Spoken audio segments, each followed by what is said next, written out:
Auzubillahi minash-shaytanir-rajim. Bismillahir-rahmanir-rahim. Dear students, Assalamu alaikum. This is Naeem Ahmed Qazi, your English teacher from Punjab Group of Colleges.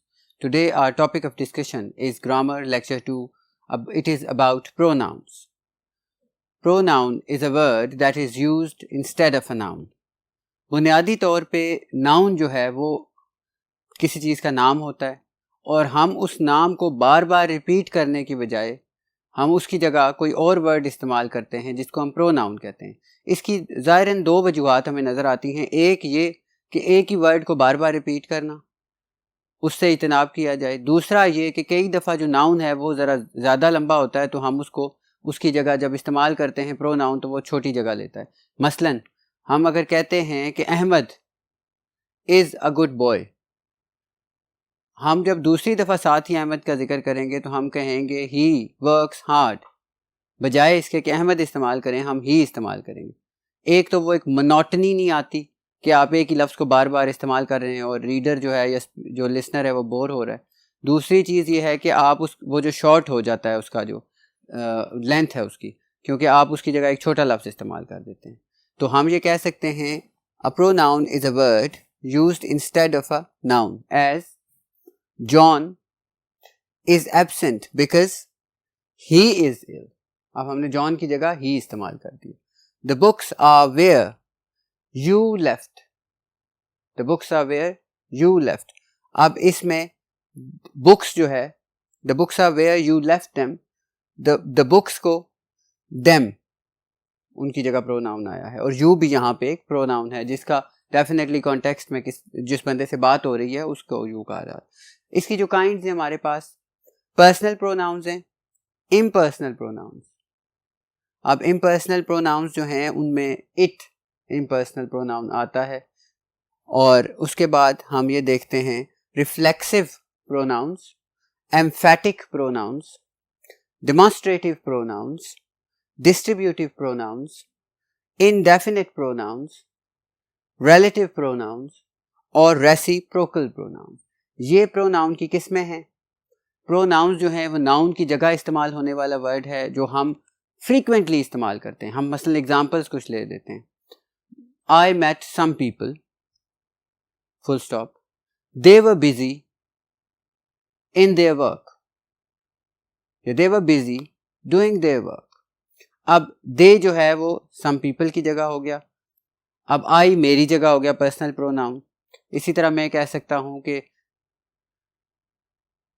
Ayesha was doing her best when she was in that firm. When she was in that firm. अब आयशा की जगह she इस्तेमाल कर दिया मैंने। तो ये जो चीज़ें हैं जब भी हम नाउन की जगह कोई और लफ्ज़ इस्तेमाल करते हैं जो उस नाउन को रिप्रेजेंट कर रहा है तो वो प्रोनाउन हो जाता है। ये हम पहले भी थोड़ा सा इसको अगर देख लें आगे जाने से कि नाउन जो है वो मुख्तलिफ जगहों पे इस्तेमाल होता है। सब्जेक्ट की जगह, ऑब्जेक्ट की जगह, ऑब्जेक्ट ऑफ प्रपोजिशन की जगह, डबल ऑब्जेक्ट भी कई जगहों पे होते हैं जो वर्ब दो ऑब्जेक्ट्स कहता है, वो उनकी जगह हम प्रोनाउन जहाँ जहाँ यानी नाउन इस्तेमाल होता है वहाँ वहाँ हम प्रोनाउन इस्तेमाल कर सकते हैं, चाहे जिस भी सूरत में वो हो। अब वो जो इस्तेमाल उनका होता है वो डिफरेंट तरीक़ों से होता है और वो सारे तरीके जो हैं वो बुनियादी तौर पे किस्में हैं प्रोनाउन की और इन किस्मों को हम डिस्कस करते हैं। Let's go to the next side of the board and we'll discuss these pronouns over there. पहली जो किस्म है वो है पर्सनल प्रोनाउन। पर्सनल प्रोनाउन जो है वो किसी शख्स के लिए इस्तेमाल होती है। मसलन आई मेरे लिए, ये फर्स्ट पर्सन है। आई और वी, मैं एक बंदा हूं तो आई, दो हैं या ज़्यादा हैं तो we. I went there, we went there, ये हम पर्सनल प्रोनाउन इसको कह सकते हैं फर्स्ट पर्सन के लिए। फिर सेकंड पर्सन के लिए यू जो कि हाजिर है वहाँ पर हम यू कह सकते हैं। You are the person responsible for this havoc, और या फिर हम कह सकते हैं you are the person responsible for this chaos. You must do it. You should be punctual. You ought to perform this task. तो you सेकंड पर्सन प्रोनाउन है, ये भी पर्सनल प्रोनाउन है। फिर हम देखते हैं कि दे जो है वो अगर हम देखें कि यहाँ पे एक लिस्ट भी हमारे पास, अगर हम देखें I, W, you, he, she, it, they. अब दे जो है वो एक से ज़्यादा गैर हाज़िर जो लोग हैं, थर्ड पर्सन, उसके लिए हम दे कर इस्तेमाल करते हैं। अब इसी तरह एक अगर गैर हाज़िर बंदा हो, मसलन हम किसी ऐसे बंदे की बात कर रहे हैं जो यहाँ मौजूद नहीं है, तो हम कहेंगे he is a good person. तो ये हम किस थर्ड पर्सन में इस्तेमाल करें। शी फीमेल के लिए अगर हो तो हम शी इस्तेमाल करते हैं थर्ड पर्सन में। तो ही, शी, दे जो है वो थर्ड पर्सन के लिए हम इस्तेमाल करते हैं। इट भी पर्सनल प्रोनाउन के तौर पे इस्तेमाल होता है और इट ही इम्पर्सनल प्रोनाउन के तौर पर भी इस्तेमाल होता है। इट इज़ मी या it is I who has done it. तो यहाँ पे इट जो है वो पर्सन के लिए इस्तेमाल हो रहा है, तो पर्सनल प्रोनाउन होगा। तो ये जो आपके लिए पर्सनल प्रोनाउन की शक्लें हैं कि आई, we, he, she, it, they. अब अगर हम इम्पर्सनल की बात करें तो इम्पर्सनल के लिए हम देखते हैं कि इट इम्पर्सनल प्रोनाउन के तौर पे भी इस्तेमाल होता है। It is fine. अब हो सकता है हम वेदर की बात कर रहे हो कि द वेदर इज़ फाइन, तो हम कह सकते हैं इट इज़ फाइन। इसी कॉन्टेक्स्ट में द वेदर की जगह इट को इस्तेमाल किया हमने, क्योंकि द वेदर हम पहले इस्तेमाल कर चुके हैं, इसलिए हमें ज़रूरत नहीं थी कि दोबारा हम द वेदर ही कहें। तो हम कहेंगे इट इज़ फाइन, तो ये इम्पर्सनल हो जाएगा। इट इज़ विंटर, तो यहाँ पर भी ये इम्पर्सनल प्रोनाउन के तौर पे इस्तेमाल हो रहा है। अब अगर हम देखें रिफ्लेक्सिव प्रोनाउंस, तो रिफ्लेक्सिव प्रोनाउंस जो हैं वो बेसिकली कंपाउंड प्रोनाउंस होते हैं। कंपाउंड इस तरह के, उनके साथ हम बाद में सेल्फ या सेल्व्स लगाते हैं।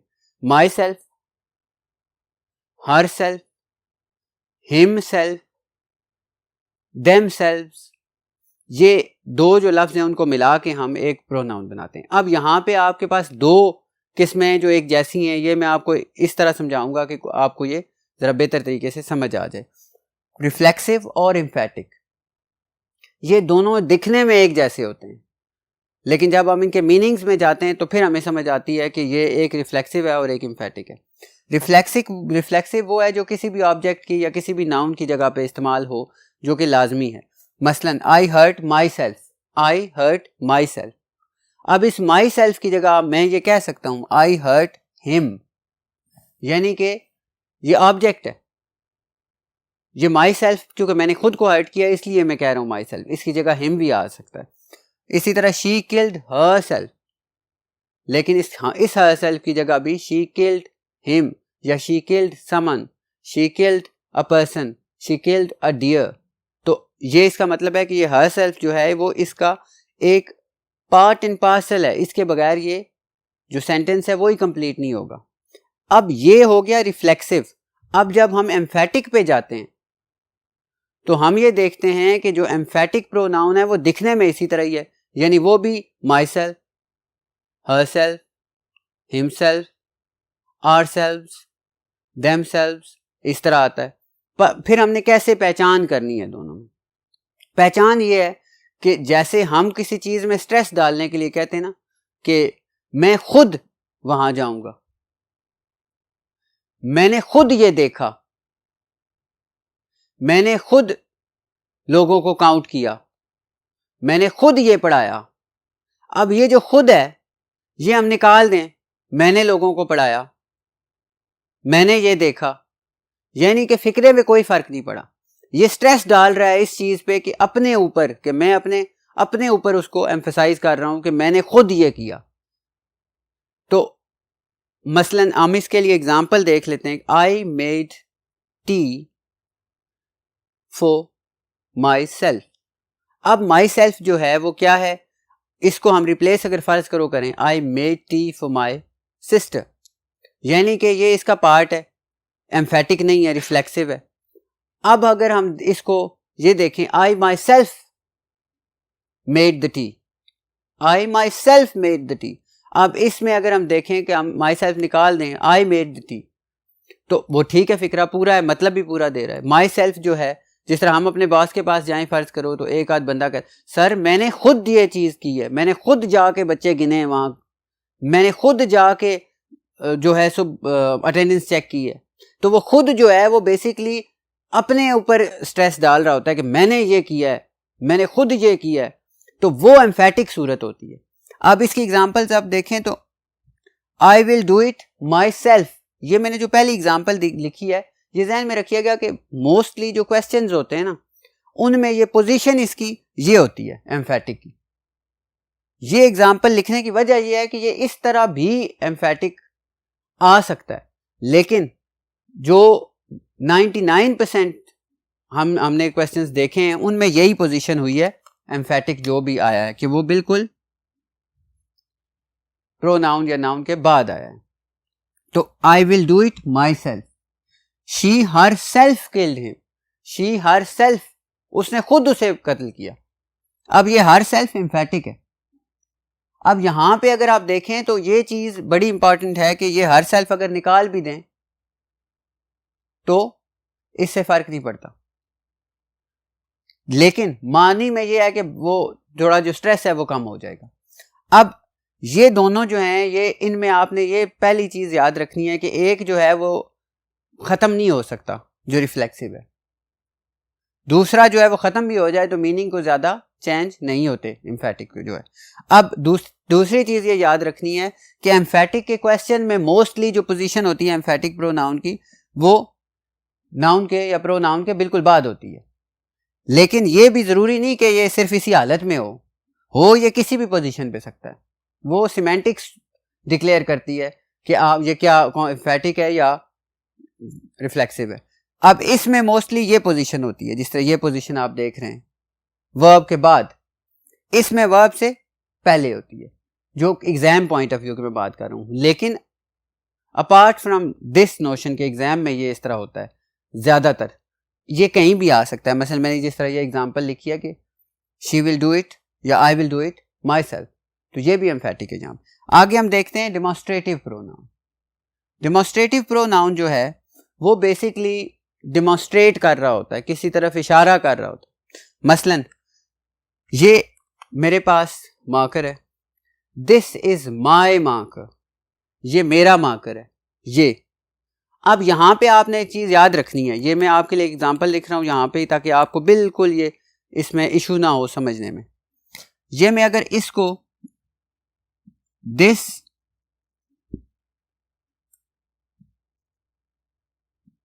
बुक इज माइन लिख दूं तो ये दिस जो है ये प्रोनाउन नहीं रहता, ये एडजेक्टिव बन जाता है, क्योंकि ये बिल्कुल नाउन के साथ आया है।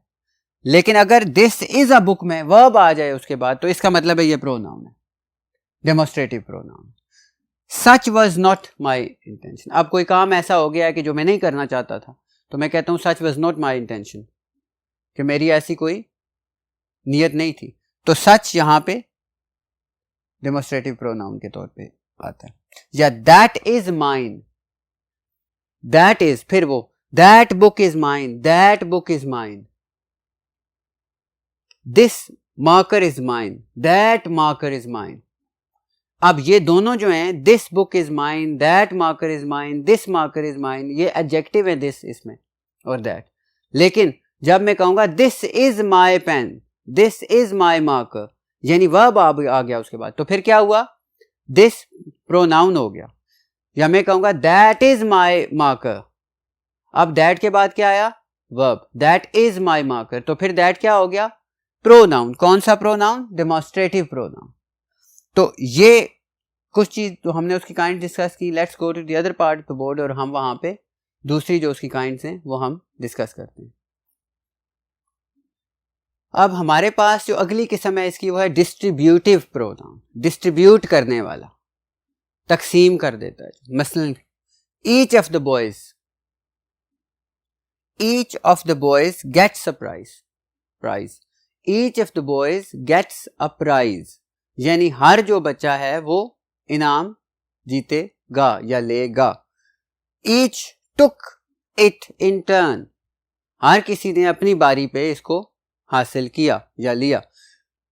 Either of you can go, either of you.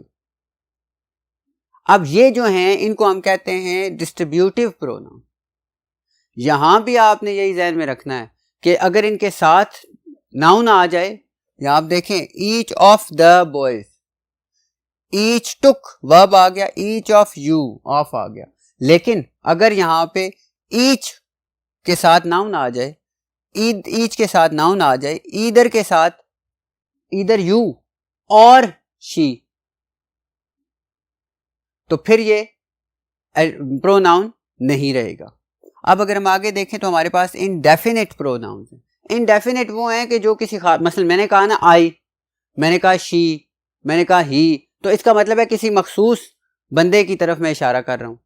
अब इनडेफिनेट वो होते हैं जिनसे हमें ये नहीं पता चलता कि वो किसी खास बंदे या किसकी तरफ, वो एक जनरल बात होती है, मतलब वो तमाम ग्रुप को भी कह सकता है। अब मैं अगर फर्ज करो कहूं कि वन मस्ट बी ऑनेस्ट, अब वो वन कौन है, वो मैं किसी खास बंदे की बात तो नहीं कर रहा, तो वन मस्ट बी ऑनेस्ट में वन जो है वो इनडेफिनेट प्रोनाउन है, जो किसी खास बंदे या किसी स्पेसिफिक चीज की तरफ इशारा नहीं कर रहा, बल्कि वो एक जनरल दे रहा है idea. None of his friends did this, अब नन ऑफ हिज फ्रेंड्स इसका मतलब है कि हम इन जनरल उन दोस्तों सारों के बारे में बात कर रहे हैं। दे से ही इज गुड, अब मैं कह देता हूं they say that teaching is a difficult job. अब दे कौन है, इनडेफिनेट लोग हैं, इनडेफिनेट, कोई खास किसी का मैंने नहीं बताया। मैं कहूं कि I went in the staff room early in the morning and they said the teaching is a difficult job. अब दे कौन है, अब दे टीचर्स हैं वहां पे, लेकिन जब ये सूरत हाल ये है कि यहां पे इनडेफिनेट है, कि कोई ऐसा नहीं है कि जिसकी तरफ हम डायरेक्ट इशारा यहां कर रहे हैं, हम इसको जनरल में लोगों की बात कर रहे हैं, कोई मखसूस किसी ग्रुप की या बात नहीं कर रहे जिसको हम पहचान भी सकें कि फर्ज करो ये 10 बंदे थे, 10 people were there, 10 guys met there who were her brothers, full stop, they told me that life is rather difficult here। अब दे कौन है, इशारा कर रहा है कि उसके भाई हैं, इनडेफिनेट ना हुआ। अब जो इनडेफिनेट है वो है कि जिससे आप पहचान ना सकेंगे कौन है। ऑल वर हैप्पी, सारे के सारे, आप एक जगह पे 50 बंदे बैठे हुए हैं, आपने कहा जी ऑल वर हैप्पी, तो कौन से आप इशारा, सबको एक कर रहे हैं, general indefinite. Some are born great, indefinite, कौन से, ये नहीं इशारा हो रहा कि किस खास कोई बंदे हैं जिनकी बात हो रही है, वो some are born great. Nobody can leave, आप क्लास में बैठे हुए हैं, आपको टीचर फर्ज करो कहता है नोबडी कैन लीव। अब नोबडी किसको उसने कहा है, सबको कहा है, इनडेफिनेट है, सब पे अप्लाई हो रहा है। अब जो नेक्स्ट हमारे पास है वो रिलेटिव प्रोनाउन है। रिलेटिव प्रोनाउन जो है ये बड़ा ही इंपॉर्टेंट टॉपिक है वैसे भी आपके सीखने के लिए। रिलेटिव प्रोनाउंस होते हैं जो पिछले नाउन्स की तरफ इशारा करते हैं, उनसे कनेक्ट करते हैं। मसलन the boy who failed in his exams is my friend। अब the boy is my friend में मैंने एक पूरा क्लॉज लगा दिया, who failed in his exams। अब who जो है वो बेसिकली relative pronoun है और ये रिलेट कर रहा है अपने एंटेसिडेंट से जो कि है the boy। I met the girl who was standing on the shore, I met the girl who was standing on the shore, या I met a girl who was standing at the shore। तो आप इसमें देखें कि girl antecedent है और who relative pronoun है। आगे देखें I have found the book, कौन सी बुक, which you wanted, कौन सी बुक which you, तो यहां पे which, इसी तरह that है, that भी रिलेटिव प्रोनाउन के तौर पे इस्तेमाल होता है। तो ये जो प्रोनाउंस हैं इनमें जो अगली किस्म है वो रेसिप्रोकल प्रोनाउन है। रेसिप्रोकल प्रोनाउन जो है वो दो अगर बंदे हों तो ईच अदर होता है।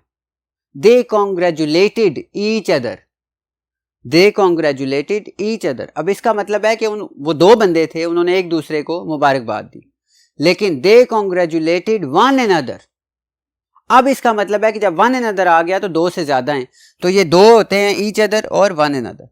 तो आप इसमें जब दो से ज्यादा बंदों के बारे में बात कर रहे हूं तो आप वन अनदर इस्तेमाल करते हैं, और अगर दो बंदों के दरमियान बात कर रहे हूं तो वो ईच अदर करते हैं, और इसको हम कहते हैं रेसिप्रोकल प्रोनाउन। रेसिप्रोकल प्रोनाउन जो है ये अमूमी तौर पे इनमें हमारे जो एग्जाम्स हैं उनमें ये एमसीक्यूज के तौर पे शामिल होता है। एम्फेटिक और रिफ्लेक्सिव प्रोनाउन हमारे एग्जाम्स में लाजमन तकरीबन आता है, यानी कि रेसिप्रोकल, रिफ्लेक्सिव, एम्फेटिक और उसके बाद डिस्ट्रीब्यूटिव, ये हमारे जो एग्ज़ाम्स हैं उनमें ये लाजमी आते हैं। बाकी भी आ सकते हैं लेकिन ये जो हैं इनको अच्छे तरीके से आपने प्रिपेयर करना है, इनकी एग्जांपल्स को अच्छे तरीके से देखना है, और you should be well versed with these kinds of pronoun, ताकि आप अच्छे तरीके से अपने एग्ज़ाम में जो मार्क्स हैं इसके वो हासिल कर सकें। अब हमारा ये लेक्चर ख़त्म होता है। फ़ी अमानिल्लाह।